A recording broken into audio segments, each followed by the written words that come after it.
Hello everybody, and thank you for sharing your time with me. I'm sending this message through various different channels to reach my dear Russian friends and the Russian soldiers serving in Ukraine. I'm speaking to you today because there are things that are going on in the world that are being kept from you, terrible things that you should know about. But before I talk about the harsh realities, let me just tell you about the Russian who became my hero. In 1961, when I was 14 years old, a very good friend of mine invited me to come to Vienna and to watch the World Weightlifting Championships. I was in the audience when Yuri Petrovich Vlasov won the World Championship title, becoming the first human being to lift 200 kilograms over his head. And somehow a friend of mine got me backstage. All of a sudden there I was, a 14-year-old boy, standing in front of the strongest man in the world. I couldn't believe it. He reached out to shake my hand. I still had a boy's hand. He had this powerful man's hand that swallowed mine. But he was kind, and he smiled at me. I will never forget that day. Never. I went home and I put his photo above my bed to inspire me when I started lifting weights. My father told me to take down that picture and to find a German or an Austrian hero. He got really angry, and we argued back and forth. He didn't like Russians because of his experience in the Second World War. You see, he was injured at Leningrad, where the Nazi army that he was part of did vicious harm to the great city and to its brave people. But I did not take the photograph down, no, because it didn't matter to me what flag Yuri Vlasov carried. My connections to Russia didn't stop there, by the way. Oh, it actually deepened when I traveled there with bodybuilding and for my movies and met all my Russian fans. And on one of those trips, I remember, I met Yuri Vlasov once again.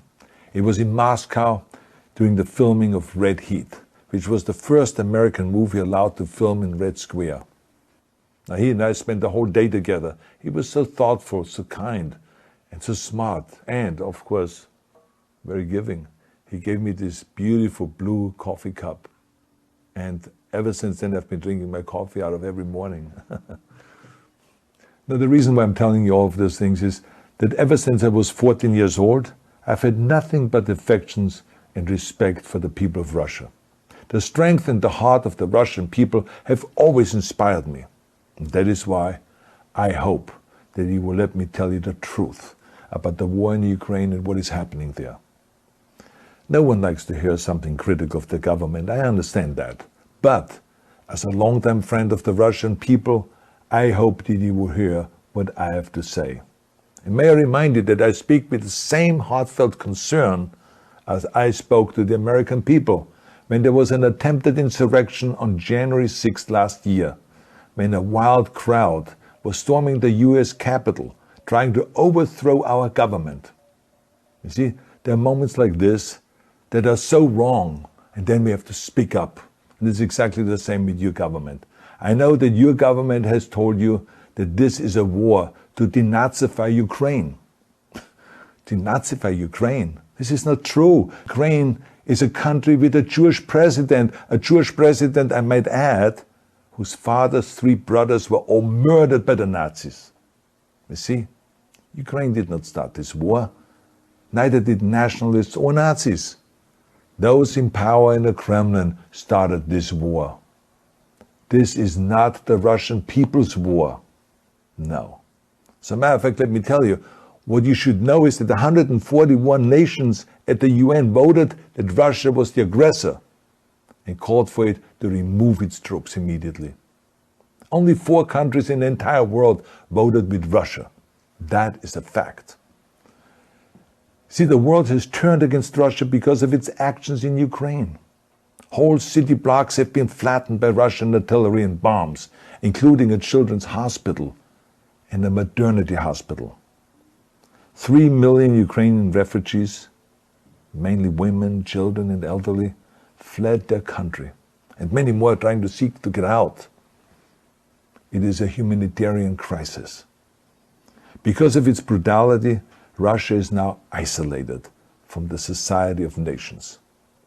You're also not being told the truth about the consequences of this war on Russia itself.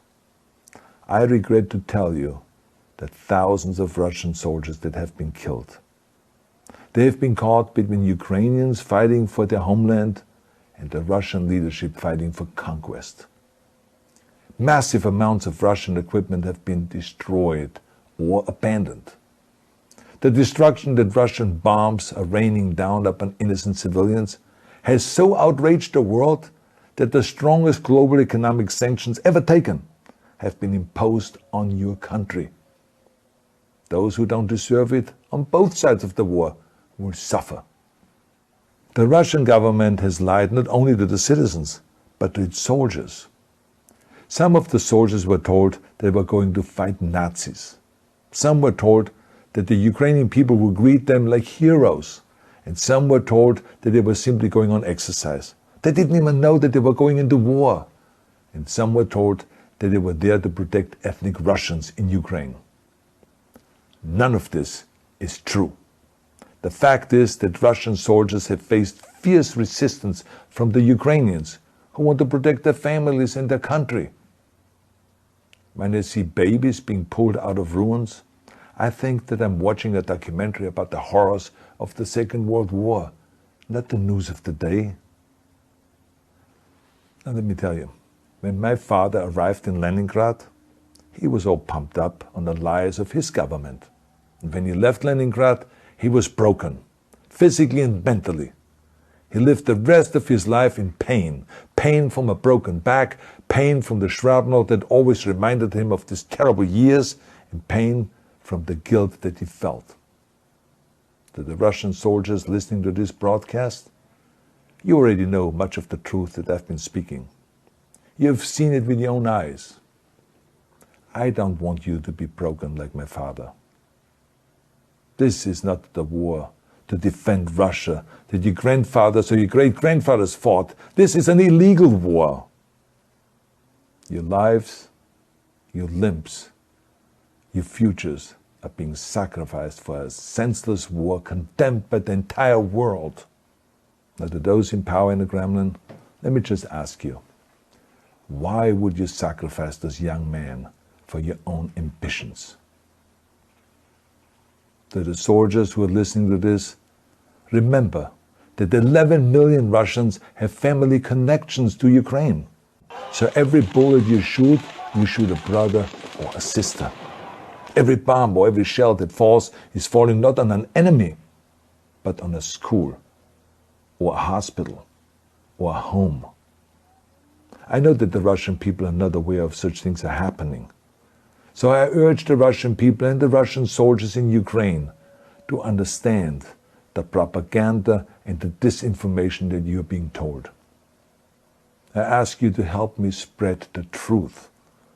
Let your fellow Russians know the human catastrophe that is happening in Ukraine. And to President Putin I say, you started this war. You are leading this war. You can stop this war. Now, let me close with a message to all of the Russians who have been protesting on the streets against the invasion of Ukraine. The world has seen your bravery. We know that you have suffered the consequences of your courage. You have been arrested, you have been jailed, and you have been beaten. You are my new heroes. You have the strength of Yuri Petrovich Vlasov. You have the true heart of Russia. My dear Russian friends, may God bless you all.